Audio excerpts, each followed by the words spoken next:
एक गांव था जिसका नाम था आनंदपुर। वहां एक युवक रहता था, गोपाल। गोपाल दिल से बहुत सीधा और धार्मिक था।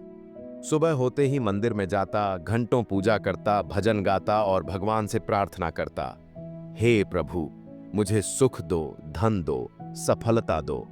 लेकिन गोपाल की एक बड़ी कमजोरी थी। वह कभी मेहनत नहीं करता था। उसके पास पैतृक जमीन थी, लेकिन वो हमेशा खेत को यूं ही खाली छोड़ देता। गांव वाले कहते, गोपाल, खेत में काम करो, बिना बोए अनाज कहां से उगेगा। लेकिन गोपाल हंसकर जवाब देता, भगवान बड़ा दयालु है, मैं रोज पूजा करता हूं, वो सब देंगे। दिन बीतते गए, घर में खाने को भी दाने कम पड़ने लगे।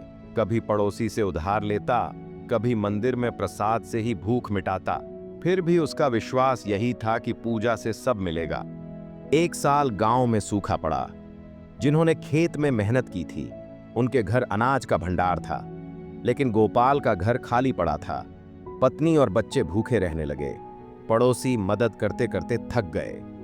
तब पत्नी ने आंसू भरी आंखों से कहा, पूजा अच्छी है, लेकिन अगर तुम काम न करोगे तो हम भूखे मर जाएंगे।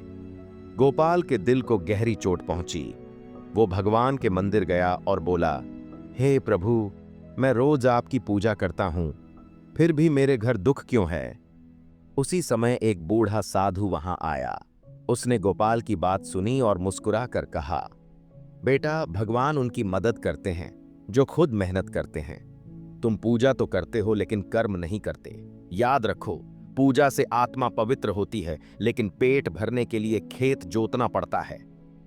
फिर साधु ने एक उदाहरण दिया, अगर कोई किसान खेत में बीज ही न बोए और सिर्फ प्रार्थना करता रहे कि फसल आ जाए, तो क्या बिना बीज डाले खेत में अनाज उग सकता है? नहीं बेटा, कभी नहीं। गोपाल को यह बात दिल तक उतर गई।